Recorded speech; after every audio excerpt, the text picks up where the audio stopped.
About whatever it is you'd like to talk about. It really is nice to be back here. One of my first trips was to Council Bluffs. And you might ask, well, why would you keep coming back to a place where it's hard for a Democrat to win? And the reason for that is that I think we need to keep coming back to places where it's hard for a Democrat to win if we're going to beat Donald Trump and make him a one-term president.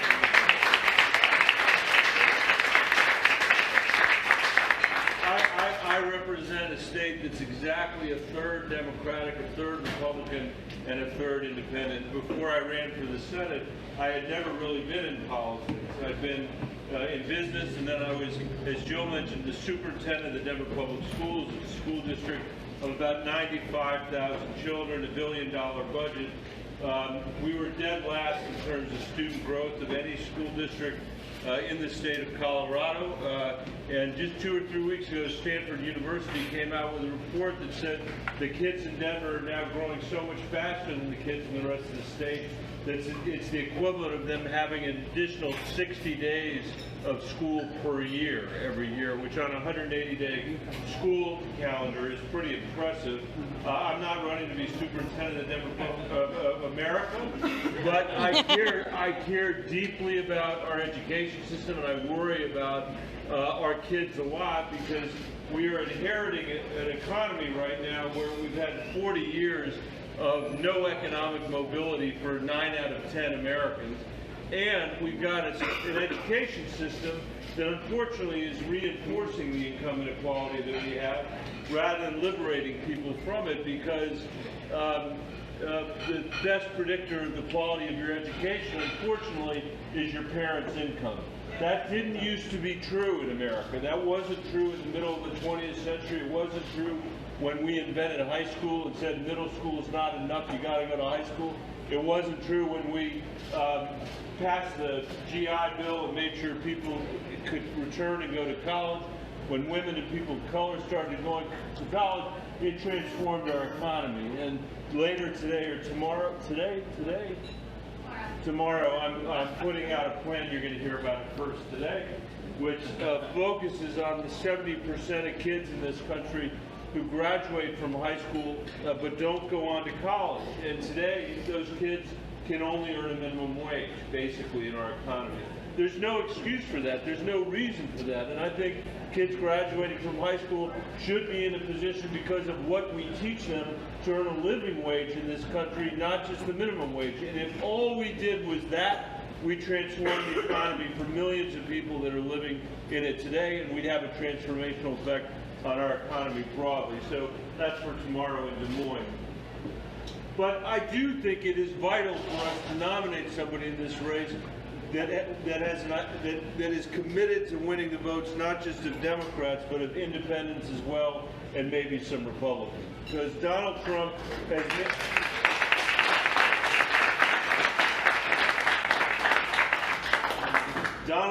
has managed to win election in a very unusual way for an American president, which is that he's divided us against each other. That is not the way we're supposed to do it in the United States. It's not unheard of in other places, and it's not unheard of in other places around the world where people are facing the same kind of economic concerns that people in America are having, and people are having a lack of faith in their institutions in the way that we're having them here. I mean, why, after all, would you send a reality TV star to Washington if you thought things were working well? You wouldn't. You wouldn't. You'd have to have a pretty degraded sense of what was going on back there. And if I had $1 for every time somebody said to me, Michael, the reason we voted for him was to blow the place up, I'd be a wealthy person. But when people say that to me, I say, congratulations, you achieved your purpose. But now what are we going to do for our kids and for our grandkids? Now what are we going to do to secure America's place in the world? We can withstand 4 years of this, but I don't think we can withstand 8 years of this. And we can see the alliances unraveling around the world, countries making different decisions for their national security, making different trade decisions. You can see what's happened right here in Iowa and in Colorado because of the tariffs the president has put on during the course of this trade war, and we can see agricultural markets starting to move away from the United States. That's stuff, we can fix that after 4 years. We're not going to be able to fix that after 8 years. And I think the only way through this is with a set of policies that actually doesn't just unite Democrats, but unites the American people against a divided Washington, so we can fix that place.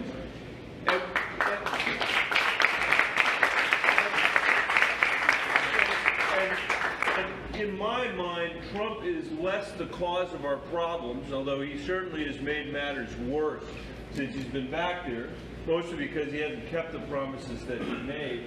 But he's a symptom of our, political breakdown. He's a symptom of an economy that's not working well for enough people. So in my mind, this isn't just about replacing Donald Trump. That is a necessary step, but what is also essential is figuring out how to govern the country again. And to do that, we're going to have to reform the way Washington works. And I'm going to mention a few things in a minute, and you're going to say to yourself, that's impossible. We'll never be able to do that. And what I think about when I think about whether it's possible or not are the things that our parents and grandparents did for us that seemed impossible to them in their time. Battles they didn't even know they were going to have to fight, but they did fight because they knew they had to do it to turn this country over to another generation. I think about the progressive era that Teddy Roosevelt led, when we had to pass a bunch of constitutional amendments that, for example, gave women the right to vote. That changed this country, gave my 3 daughters the opportunity to vote. Amendments that required that people get the chance to vote for senators, not allow legislators to pick them in the states, which is what the system was. Believe it or not, the Senate was even more broken back then than it is today. I know that's hard to believe under Mitch McConnell's leadership, but if you can call it that, but it's hard to believe. And back then, what would happen is rich people would bribe state legislatures to appoint them to the Senate and then go back to Washington, and they would reward themselves with railroad rights of way and other kinds of things. It's hard to believe how corrupt it was, but we fixed that. We busted up the trust back then because the economy wasn't working well. The Gilded Age. And I believe we're living in another Gilded Age right now. We're living in an age where all the benefits of the economy accrue to the people at the very top, the top 10%, the top 5%, the top 0.1%. We've got the greatest income inequality that we've had in a century. And as I said earlier, 9 out of 10 Americans really haven't shared in that, and we need to change it. We've got to, I think, pass a constitutional amendment to overturn Citizens United so we can get the money out of our politics and get people back in work.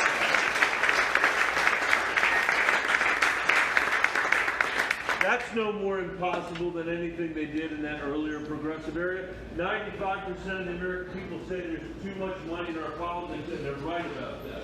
I've seen it. We can talk about it if people are interested. I've seen the effects of that in the last 10 years that I've been in the Senate. We have to end partisan gerrymandering that's political in this country.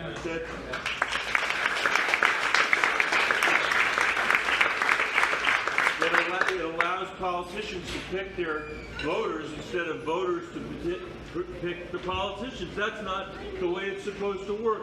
And I know you guys are aware of this, but there's that crew of people that call themselves the Freedom Caucus back there, that came up as the Tea Party, that have basically said, we have a monopoly on wisdom, and if nobody agrees with us, what we're going to do is shut the government down. What we're going to do is immobilize or close the government. These are the same people who at the local level, if they said, yeah, we had a disagreement, so we shut the school district down, or we shut the city or county government down, you'd run them off in the first week they were in office. For 10 years, they've been there doing that to our national government. And people like this, like Steve King, for example. That's what I'm talking about. And we need a little less of that and a little more people that are willing to work with other people. And the only way we're going to be able to do that, to overcome it, do you have an editorial comment? Yeah. I'm not offended. He's unbelievable. But these guys, in the name basically of Sarah Palin's cartoon version of what the Founding Fathers were trying to do when they set up this country, rather than what they were actually trying to do when they set up this country. They have made it impossible for everybody else to get their work done. And in the end, what we're going to have to do is put together a broad coalition of Americans. We won't agree on every single thing, but a broad coalition of Americans to support a set of policies that can create an economy that will drive economic growth for everybody when it grows, to have an education system that creates opportunity again in this country, to deal with climate before our planet's incinerated and our kids can't deal with it anymore, to fix our broken immigration system, and create universal health care in this country. All of those things are available to us if we take back the democracy. And Donald Trump ran very famously saying, "I alone can fix it." That is the exact opposite of the way this democracy is supposed to work. And this democracy only works when each one of us does our part. And I know that whatever you end up doing, supporting, whoever it is you end up supporting in this Democratic caucus, that between now and when we're done with that in February, and between now and when we're done with it in November, that I hope you will commit to yourself to try twice as hard. Because nobody's asking you to do anything that's harder than what our parents and grandparents did for us. Nobody's asking me to do anything harder than what my parents and grandparents did for me. That's literally true. And I think we have to use this moment to rise to that occasion. So thank you for being here today. Thank you for having me today. Let's have a conversation about what all of you would like to talk. I'm happy to talk about anything you want to talk about. As I said, I was an urban school superintendent for almost 5 years. You cannot hurt my feelings. It was beaten out of me. It was beaten out of me a long time ago. Why don't we take the ACLU person and then I'll come here. Hi, Senator Bennet. I'm Lisa from ACLU Rights for All Volunteer. And I have a question about voting rights. I as a citizen believe that everyone should have the right to vote. In Maine and Vermont, for the show, they give that right to everyone. Would you, as president, allow for incarcerated people to have the right to vote? I think that where I would say what we should do there is have people that have served their time and are done with their time. I would very much support their right to vote. I think the idea that we've got people in this country who have committed felonies and then served their time and paid the price, and that they never get a chance to vote again, it's one of the things that does not allow them to reintegrate in our society. So I might draw the line in a different place than you do, but that's where I am on that. On the broader point, though, I think it's critically important that every single person in this country who is eligible to vote and every single person in this country who is not eligible but could be eligible if they registered votes. That's the way we're going to make a difference in this election. Too many people stayed home the last time. We were divided the last time. We can't do that again.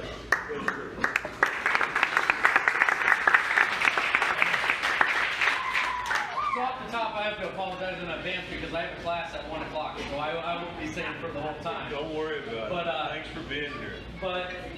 I'm from Sydney, Iowa, so a town 45 minutes south in southwest Iowa. And when you were talking about kids graduating, kids being set up for success through the public school system, often in rural Iowa we have an opposite problem where we are producing quality, kids that go to college and kids that are successful. The problem is they're not coming back. Now, I'm going to law school at Creighton. I have administrative law actually at 1 o'clock. And my dad is an attorney at Sydney, and I plan to go back. But I'm in the real minority of kids that leave the small town, go to the University of Iowa, and go to Creighton, get a professional degree and come back.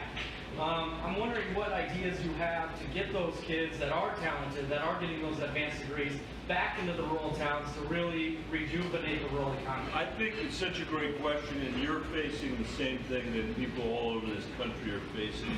We're facing it in Colorado as well. And there are no easy, I'm going to start by saying there are no easy answers. If somebody had an easy answer, we would have figured it out. It's not like people like Tom Vilsack didn't try as hard as they possibly could when he was governor and when he was agriculture secretary. He is a great guy. We should give him a round of applause. I do think that part of it is having a strong infrastructure in rural communities, and by that I mean literally infrastructure. So roads and bridges, broadband internet. There are people that I work with in the Congress who spend weeks trying to do nothing other than cut rural hospitals to the bone. I don't really understand why they're doing that, but you can't have rural America if you don't have rural hospitals. You can't have rural America. You can't have rural America if you don't have rural schools, and I'm glad to hear yours are doing well. There are a lot in this country that aren't doing well. In my state, we've cut the school day in most rural communities to 4 days a week because people can't afford to stay there. In fact, you know, in Colorado now, to start as a rural teacher, you get paid $33,000 a year. In Wyoming, you get paid $44,000 a year. So if you can drive 95 miles an hour, which you can, that's an easy choice. That's an easy choice for you to make. I think that what the bottom line is going to be: can we diversify the rural economy in this country or not? You know, and we got to make sure that agriculture remains strong. We got to make sure. I wrote a piece in the Wall Street Journal about 2 months ago about what Trump had done to farmers in this country, and you don't get to pick the headline when you write something in like that, but the Journal picked, in my view, the perfect headline, which was Trump has been bad for farmers, which he has been because of the tariffs and because of his immigration policies and because of his tax policies. So reversing all of that would help. But I think that we got to start investing in the country again. I think that will make the biggest difference of all. And we haven't done that. You know, since 2001, I was going to say we've spent. That's the wrong way to describe it. Since 2001, we have borrowed $5 trillion from the Chinese for the privilege of giving tax cuts mostly to rich people in this country. And we have taken $5.6 trillion that we also borrowed from the Chinese and spent it in the Middle East on wars that have now lasted almost 20 years. And we have to bring that back and invest in rural America, I think. And a little bit would go a long way in terms of creating the predictability and the ability for people to start small businesses in rural economies. Today, if you got broadband in one place and no broadband somewhere else, you might as well tell people there's no town there. So we have a long way to go to restore the rural economy that you're talking about. The time that I've spent in Iowa, you know, has reinforced that for me because we've got parts of our state that are like this, but all over Iowa, you see the economy struggling, doing so well, you know, in Des Moines, and then struggling in so many other places. Thanks for raising that. Thanks for going back to your community. I'm sorry you guys. I am sorry you have to take administrative law, but I did better in that course than almost any other class that I took. So I hope you can do the reading. That's important. Is there anybody back here? Yes, sir. And I'll come back to you. Thank you. Okay, I am very concerned about our international relations. I've recently read a couple books on distilleries, the Secretary of State. Another one was about ISIS and terrorism, and both very knowledgeable books. And to see what really needs to happen to build personal relationships and mediate, I don't see anything really been happening across there lately.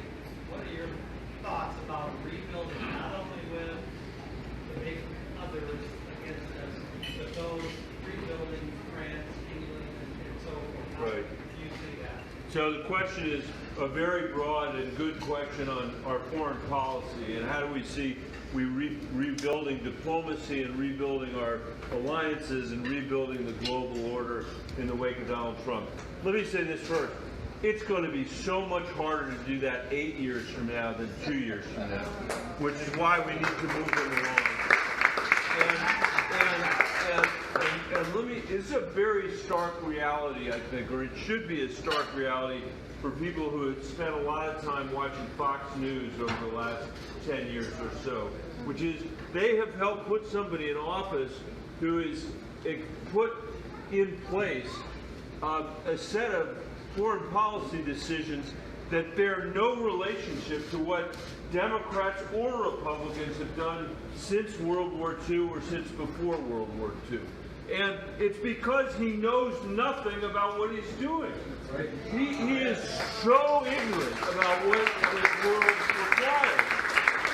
And it shouldn't be somehow like, you know, overcoming political correctness or fighting political correctness to put a guy in the White House who literally has no idea what he's doing when it comes to the foreign policy of the United States of America.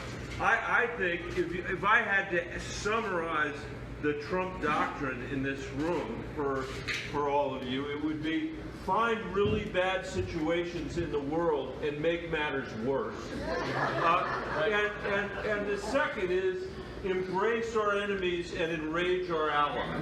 You know, this is all he does. And if there were ever a place where my philosophy on this is just do the opposite of what Donald Trump has done, this is what it is on foreign policy. We got a bunch of business we have to take care of. One is we got to restore the relationships with our European allies, as you mentioned.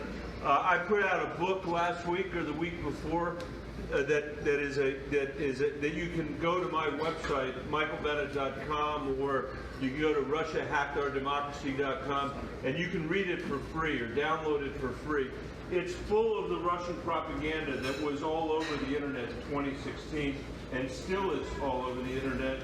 The American people have no idea what the Russians did. If you go to it and read it, you'll see what the Russians did, and it's really important. I was in Manchester, New Hampshire, not that long ago, and a guy said to me, "Just tell Obama." It was a senior citizens center, so this guy was in his 90s, I'd say. He said, "Just tell Obama to stop spending the money on refugees instead of on our veterans." Well, that whole idea comes from Russian propaganda. The Russians were attacking us over and over again, saying things like that, making up lies like that, and we were just passing it around our democracy. The second reason I think it's so important for people to take a look at it is because we need Mitch McConnell to put this election protection on the floor of the Senate when we get back there in September. What a ridiculous thing. What a ridiculous thing for the majority leader of the United States not to put bipartisan legislation to protect our own elections. I'd love to see who the characters are that would actually vote against that if he brought it up to a vote. So check out that book. The democracies in Western Europe and Eastern Europe are under big threat because of the Russians, and they can't lead. We have to be the ones that lead. If I'm elected president, the very first trip that I'll make will be to Europe to tell our allies that we believe that it's in our national security interest that NATO be strong and that the transatlantic alliance be strong as well. Second, and I'll come to you, I see there, I'm going to come here next, and then we'll... Second, I actually think Trump was right to call the question on China, because China has been such a bad actor on trade for so long, but he did it in exactly the opposite way. This is another case where the whole world has this almost the same interest that we have, and we should be leading an alliance of countries from Asia to Africa to Europe and in our own hemisphere to push back against China's mercantilist trading practices, and we can do that. By the way, we need to get rid of these tariffs so that our farmers and ranchers can stop paying the price for Donald Trump's stupidity. And the final thing I'd say, which is an immediate piece of work we need to deal with, is as the leader in the strongest country in this hemisphere, we need to put an end to this refugee crisis at our border by working with our allies in the region to have a humane approach to resettling the refugees that have come from Guatemala and Honduras and El Salvador. We can lead that, and I think we can lead work to intervene in those countries so that we can actually start to build market economies again and a commitment to the rule of law again. We have a national security interest in doing that. They're 1,500 miles from our border, and if we don't, we're going to continue to see this kind of migration happen at our border. So I'm sorry to go on for so long, but it's such a vital question, and it's one of those things where it's actually not partisan. You know, everything that I just said is mostly what Republican presidents have believed. It's mostly what Democrat presidents have believed too. Here, there, and there. Yes, and I will be quicker in my answer. No worries. I just want to let you know, I am a libertarian, and I've been concerned with the relationship between my party and yours because we've seen what stuff has been done and whatnot. But one of the things that I'm concerned with in Iowa is they sent a bill through that basically raised the amount of voters, which actually hits both the Democrats and the Libertarians. Basically, they've raised the amount of ballots it takes in order to vote for all these. And what I was wondering is, how would you, since it's affecting both our parties, how would you make it equal standings for all parties to have a fair share in order to let their voice be heard? I unfortunately can't speak to the Iowa bill because I've got to look it up and I'll have to read it and understand it. So I don't want to shoot my mouth off on it. But I think as a general matter, more participation rather than less is better. More parties rather than fewer is better. Getting more people to participate is better. In Colorado, we have the second highest voter turnout of any state in the country. And the reason we have that is that we have mail ballots that we mail to everybody. You have 3 weeks. You can cast your ballot by mailing it in. You can cast your ballot by walking it in. And we have no voter fraud at all. We have a president, by the way, who is still claiming, yes, as recently as yesterday, that he would have won the New Hampshire primary were it not for the fact, he says, that thousands of people were brought from certain parts of Massachusetts to vote illegally in that primary. It's not true. It's demonstrably not true. He had to get rid of his own voting commission because it was all built on a stack of lies. More people voting, I think, is better for everybody, and my view is more diversity of voices is better for everybody, too. Check out my American Family Act if you get a chance. A libertarian should like it very much. Yes? Yeah, I was just going to expand on what he was saying, and you really got right on it. I manage to travel the world quite a bit, and everywhere I go, I find people thirsting for American leadership. You know, the good guys that we want to do business with in Asia, Right. they want us there. They want to do business with us. They want us to be the great American. And we don't have that. And it helps their people, it helps our people. Right. It makes it more peaceful in the world. It's the only way it's going to work. And I go to a lot of these talks. You're one of the very few candidates that I hear, you know, being the American president and being the leader of the free world. Yeah. No, I appreciate that. Look, this is not, as much as some people would like it to be, I don't actually know why they would like it to be, but as much as some people would like it to be, this is not a reality TV show that we're looking at right now.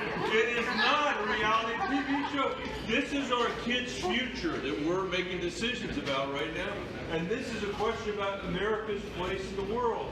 You know, your point about Asia is such a fascinating one because there are all these countries in Asia that have no desire to be dominated by China. They don't want to be dominated by us either, but you know this, you spent some time there. But they don't want to live in a unipolar world. It's just China. They want to live in a bipolar world, and that's the world we can live in. I mean, you know, it's a world where we say to China, we know you're going to grow, and that's okay. We expect that you will, and we expect that you're going to open up your markets for us and the rest of the world. And as you grow, you've got to subscribe to the rules of the International Trading Order, which basically since 1984, when they were led into the World Trade Organization, they haven't done. And on the other part about people needing America, my mom and her parents were Polish Jews who survived the Holocaust. They were, with an aunt, the only members of their family who survived. And they were there after the war. Finally, they went to Stockholm, Sweden, and then they went to Mexico City, and then they came here, the only place on the planet where they felt they could rebuild their shattered lives, and they did. And in a generation, you know, they were able to start their business again, pay for my education, my siblings' education. And there are I've been all over this country, and I've never met people with stronger accents than my grandparents had, and I've never met people who were greater patriots than my grandparents were, and who understood just how important America was and the promise of America at its best was to the rest of the world. It's not that we're perfect, and we've often, you know, not lived up to our ideals, but I can't underscore for you how important it is for the world for us to at least try to live up to our ideals. And the idea that we've got a guy in the White House who doesn't believe in the rule of law, doesn't believe in the independence of the judiciary, doesn't believe in the free press, doesn't believe that America does have a special role to play here, isn't doing anybody any favors. So thanks. I said you. It's two parts, but already that's kind of both. And I'd just like some clarification, maybe a distinction. Per parliamentary action, like constitutional amendment is repair, versus legislative action for redress and repair. For instance, with Citizens United, the Sperry case that decided that guns were allowed to carry on 7 on the street, and the gerrymandering issue, of course. What can we do legislatively, what can we do parliamentary, and which should we do? The question is, when we think about the reforms that we need to do, what should we do constitutionally, what should we do legislatively, and are there other things that we could do? Right. I mean, there's been it's a mix. So let me start by saying that it's a mix. Citizens United cannot be overturned without a constitutional amendment because it was the court's decision. And by the way, I used to say over and over again, I'd stop, but I used to say that reading the majority opinion in Citizens United was like reading a 7th grader's American government paper. And then I decided that was insulting to 7th graders, so I stopped saying it. But it's so naive and so silly, and it is, I just spend couple sentences on it. I mean, this has created such a corruption in our government. It's not a corruption of action, as the Supreme Court has defined corruption, but a corruption of inaction. The reason why we can't get anything done in Washington is when you try to do something, if the billionaires don't like it, they start to rattle the change in their pockets, and they start to say, if you're really going to do that, we can put $30 million in a primary against you, or $40 million, and we can stop you. And that, the American people don't even see that. It's invisible to the American people, but that's what's happening, and that's what's flipped, for example, the National Republican Party on climate change. And they had a reasonably progressive view of the environment and climate. I don't want to overstate it, but until 2010. And then in 2010, it became about denying that climate change is real. It was straight out of Citizens United. That's to require a constitutional amendment. Requiring disclosure so that everybody can know what dollar the Koch brothers is spending and what dollar you're spending, that's a statutory fix that we can pass through the Senate. The gun stuff is a statutory fix we can pass through the Senate. So it's a combination, but there's a thought I want to leave you with on this, because I've heard a lot of people in this campaign talk about how urgently we need to deal with these problems, and we do need to deal with them urgently. Think about climate, which is something our kids are telling us if we don't deal with, they're not going to be able to deal with. It's not enough to act urgently. We also have to create a solution that will endure. You can't solve climate change 2 years at a time and then have the other party come in and rip it out and then put it back in and have the other party come in and rip it out. And I pause on that because we've accepted that as the state of our politics today. And we have to do better than that. We have to build enduring constituencies for change if we're going to have any hope, not just of getting things done, but of maintaining the changes that we've made. And there is no better example, actually, than American foreign policy to point us in the direction. We have differences of opinion, but Democrats and Republicans do, and that we go back and forth on various issues. But over time, the idea is we would make progress, and on the economy, on guns, on healthcare. That's what we've got to find a way to do. And unfortunately, we're being torn apart by the media environment we're all living in at this moment, and torn apart by the social media environment, and we have to overcome it. That's going to be about building bridges, people to people, person to person in this democracy. It's the only way it will work. And that may sound really, really hard and really demanding, but I go back to what I was saying at the outset, which is it's no harder or no more demanding than what our parents and grandparents did in their time. We have to do it in our time. We cannot accept this do-nothing stuff or this two-year solution won't work. Okay, yes, hi. Can you describe your presidency should with the unfortunate scenario of Mitch McConnell still in charge? Sure. I get this question a lot. I think everybody does. Can you describe your presidency with the unfortunate if Mitch McConnell is still the majority leader? By the way, here's a guy who is simultaneously, let me tell you, here are three things you should know about him. He is simultaneously not bringing forward the background checks legislation, which 90% of the American people support. Why? Why? Because he wants to protect people from having to take a vote. We should have to take a vote. If there are people that want to vote against it, I'd like to know who they are. At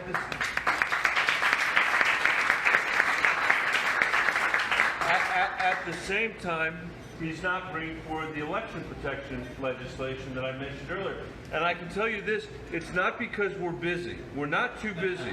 Because all we are doing is judges. That's all we do. We don't do any legislation. We don't do any policy. We just do judges. And he doesn't care because that's what he thinks he's there to do, judges. I said that in my book I wrote that the likelihood of Mitch McConnell ever doing anything on campaign finance reform, that it was more likely that he would move to an ashram in Berkeley than that he would do anything on campaign finance. And then I have a little footnote at the bottom of the page that says, unless he thought he could get more judges, in which case he would move to Berkeley. But the other thing I want you to know about him is that I believe, this is an unbelievably ironic thing, I believe there is no living American who has added more debt to the balance sheet of this country than Mitch McConnell. And I don't know how the people on Fox or the people who watch Fox or the people that vote for McConnell in Kentucky, who all claim to be fiscal conservatives, can keep supporting a guy who spends like a drunken sailor the way Mitch McConnell does. I don't understand it. And I think we have to call the question on him, and that's one way that I would deal with it. But the other way is, and I think this is going to be true no matter what going forward, I think we need a president who sees it as part of his or her duty to show up in places where he will never or she will never win more than 30% of the vote.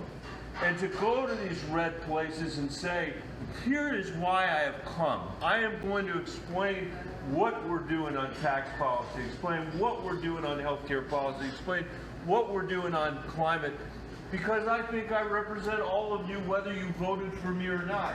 I think as a country we have to do that. That's how we got to stitch ourselves back together again from the broken democracy that we're in right now. We can't fix our democracy any other way. And I would gladly invite each one of the Fox News hosts to come with me. But I would tell them this, you better bring a freaking calculator because we're going to do some serious math and you're going to be on the short end of that stick because you're not going to be able to justify the stuff you've been saying to the American people for the last 10 years. That's what I would do. Yes, sir. We got a few more minutes. Keep going. Yeah. What an unbelievable turnout. Thank you all for being. Is there a non-male question? think about it, but then I'll come all the way back. Yes, sir. Hello, Senator Bennet. I'm a lifelong resident of the great state of America. Like so many other states across the U.S., one party controls the entire state in both congressional delegation as well as statewide office. I'll let you guess which one. In addition, many states, like Nebraska, also create unrealistic requirements to try and ensure that smaller parties and nonpartisan voices aren't heard in city office. As president, would you commit to promote ranked choice voting in states across the U.S. so that all parties alike have an equal shot at political? Yes, I would. Thank you for asking that question. The question was about ranked choice voting, and I wouldn't mandate it, but in my reform plan, which includes the Citizens United stuff and the other stuff, I include the idea of ranked choice voting. I'm the only one that I'm aware of who's running for president who has. So thank you for asking. Just briefly, what it means is that if nobody gets a majority on a ballot, and then you start to look to see what people's, where they rank people on the ballot. So you can actually end up reflecting majority will on a later ballot, even if it wasn't reflected on the first ballot. And I think it would reduce partisanship in this country, and that's why I'm for it. We have enough partisanship as it is, so thanks. Okay, Mike, Rachel Bycorner, researcher, looked at the 2018 elections. Most Democrats think that some of the Republicans came over and independents came over. Her analysis is that Trump's base turned out. It will turn out for sure into 2020. What she said is the underperformance of voters showing up on the Democratic side, which has been in national news, is the reason we lost not only the 2016 election, but why we didn't do better in the Senate in 2018. So we need to, she seems to say, is call Trump out on these lies. Call him out on being a failure. Get right at him. How would you take on Trump when you're one-on-one with him on the stage? I actually think that calling out his lies is the single most important thing you're going to have to do one-on-one on the stage. And I don't think, for whatever reason, we were able to do that very well the first time that he ran for president. Right. I think that if Barack Obama had been standing up there next to him, who knew his record very well, that he would have massacred Donald Trump up there. Because the guy can't get through his sentence without lying. By the way, he's lied 12,500 and something times since he's been president of the United States. And so that's what I think we have to do, is take him on. We need somebody who knows the record. We need somebody who knows the facts. We need somebody who's going to say that he was Mitch McConnell's partner in racking up all that debt. We need somebody who's able to say, this is how he was hard on rural America by bagging our farmers and ranchers with those tariffs and by doing what he did on immigration. We need somebody who can make the argument that the tax bill that he passed, which was just a great benefit to the wealthiest people in the country and not to everybody else. And he is the first president in the history of America to actually take millions of people's health care away. Yes. Do you remember? Nobody's ever done that. Do you remember when he ran for office and he said over and over again, you're going to love your health care. It's going to be easy. Everybody's going to get it. It's going to be cheap. We're going to get rid of Obamacare. And he not only has not done that, he's taken away from millions of people, still fighting to take it away from people with pre-existing conditions, and he won't put his health care plan out until after the election is over. Yeah. So we got it. Will you be strong enough against Trump to get these voters that did not come out in 16 or 18 to come out? Because that's what I think we're going to have to work on locally. I think that I will, and I think that any candidate we nominate will have to, because your math is right. And the other thing you said that's so important that some people don't realize is his base will be galvanized. Yes. They are going to be galvanized, which you said, which means that it's not just enough to get our base out. We got to get our base out and independent voters out, and we got to get back some of the people that voted. There were about 9 million people who voted twice for Obama and once for Trump. We got to get some of those people back.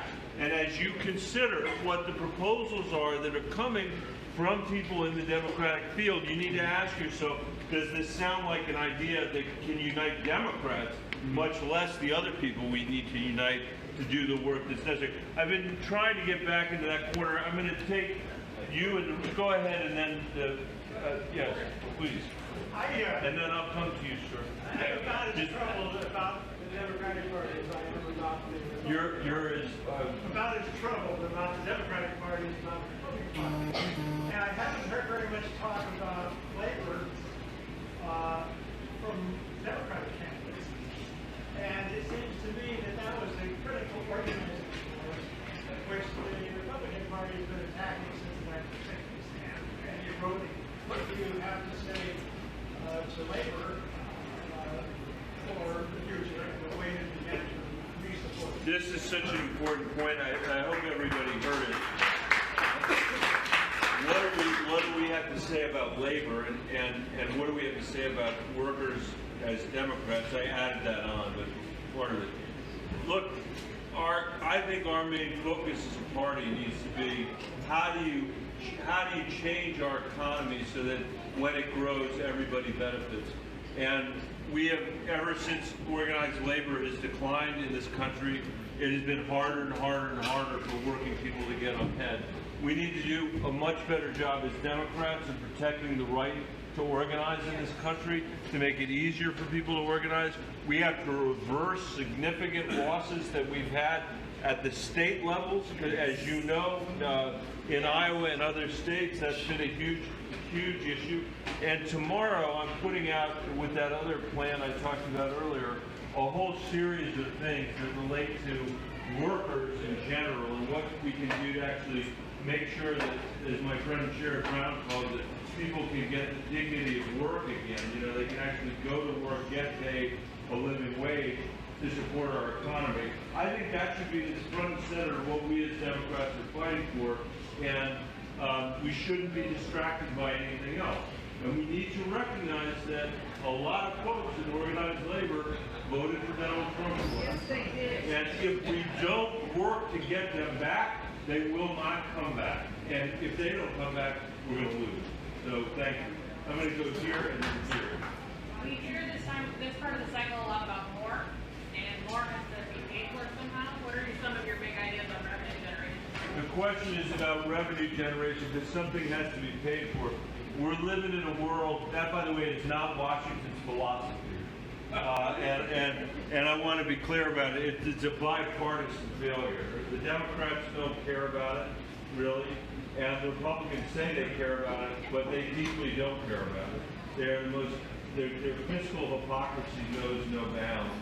And I mentioned a whole bunch of the money that they've been borrowed. So we are living in a world right now where we are collecting about 16% of our GDP in revenue, taxes, about 16%. We're spending over 22%. That's what creates the deficit that we've got. That's what's creating the debt that is being piled on the balance sheet. Our kids, my kids, are going to have nothing to thank us for if we don't begin to contend with this some way. Because not only are we stacking up all this debt on top of them, which they're going to have to pay back, but we're also not investing in them because we've cut our domestic discretionary spending by 35% since Ronald Reagan was president. So we're at the same time racking up debt and also not making investments. I would reverse that. And on the revenue side, I think the first thing I would do is reverse Trump's tax bill, try to reverse some more of what that 01 and 03 George Bush tax bill. I would take capital gains up to the ordinary income rate, and I would start,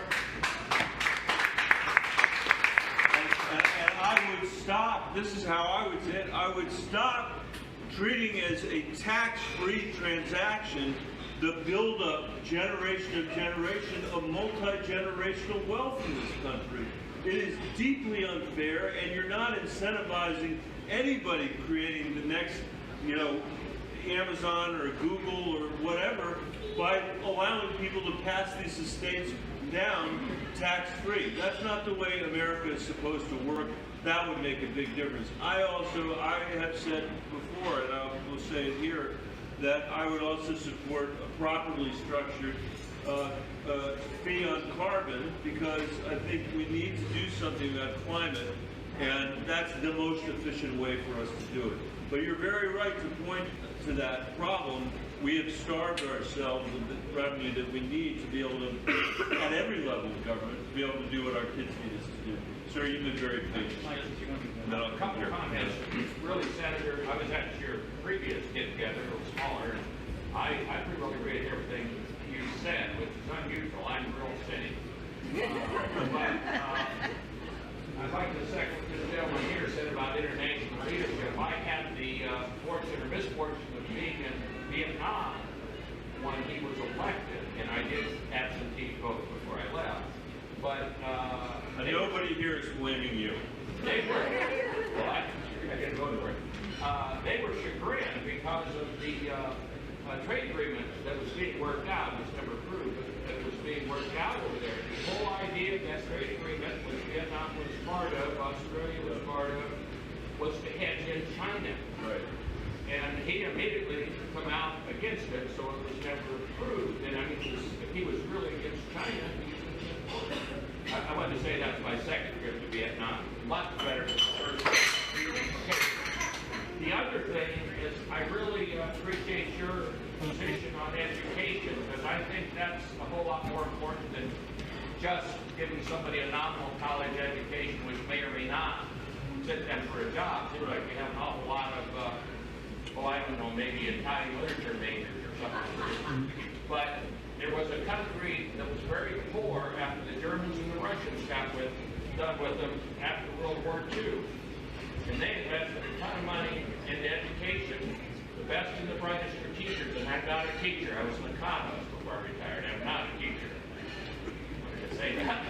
Anyway, and they have the first or second best education system in the world, and they're a high-tech country now. That's in Finland. Right. And to me, if we could really get our education, not picking on any aspect of it, if we could get it up to that kind of level, a lot of these other problems would take care of themselves. I totally agree. I mean, Yeah. it won't surprise you that I agree. Thanks for listening. Yeah, and I think that part of it is figuring out how to get people into a position where they got that living wage.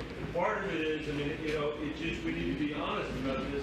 We will not get where we need to go on education unless we are willing to pay teachers like the professionals that they are. We just won't.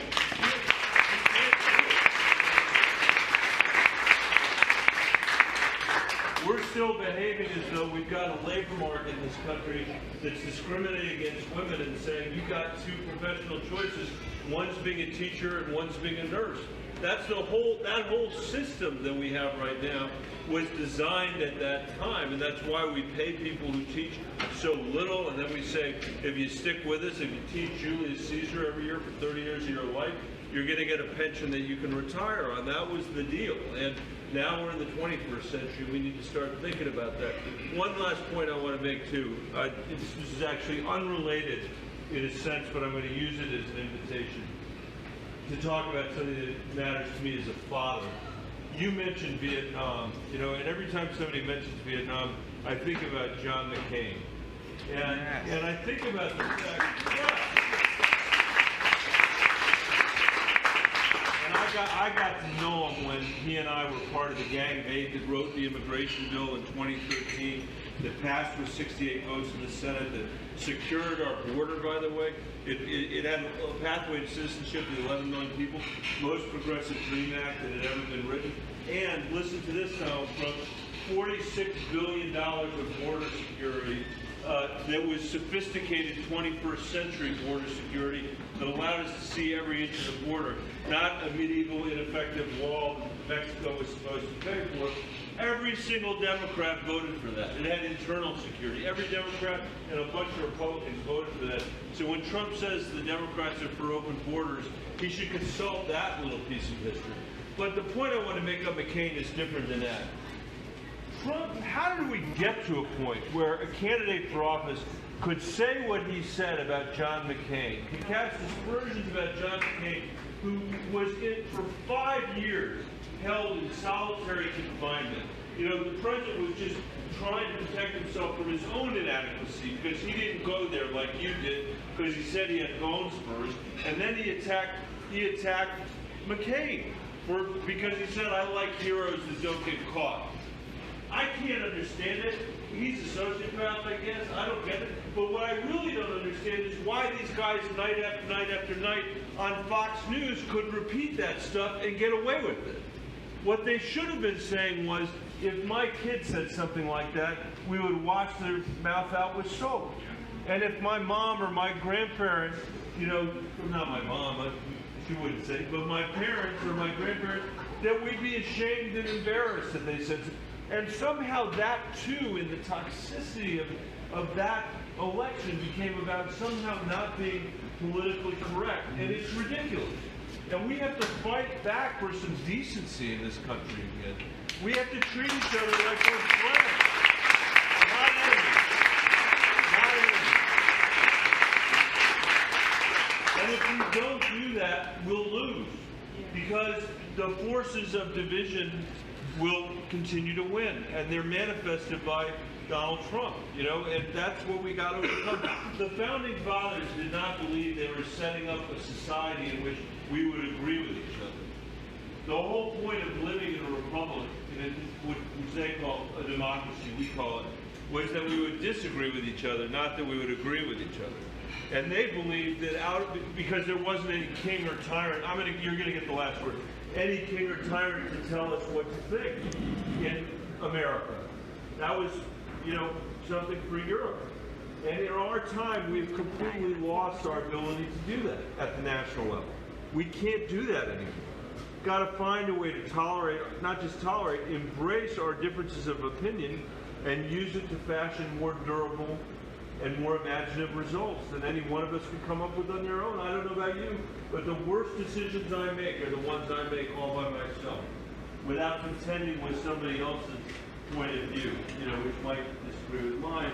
And that's something that we're not going to get to if we continue just to be divided by the cable television at night. We need to do better than that. You get the second to last word, you get the last word, then I'm out of here. Thank you. Gotta go. Okay. I have been an on-the-ground worker in Mills County, and Mills County worked very hard in 2016. And the party is so fragmented that it is so difficult to decide at this point who to work for. And that is because we are so divided, and I'll go from one to the other. Oh yes, this is it. This is the one, right, that I'm going to work for. And how can we come together as a party so that we know who to start working for caucus? Well, I hope you work for me, and I'd love your help. But second, having now spent a lot of time in Iowa, from the last time I was here till today, I think this country should be very grateful that the answer to your question is in the hands of Iowans. And I really mean it. I really mean it. You are just, no, I know, it's a lot of pressure, but you asked for it. And you are responsible in the way that you approach it. And I have tremendous confidence in all of you. So get it done. Get it done. Get it done. Okay, the last word, and then I'm leaving.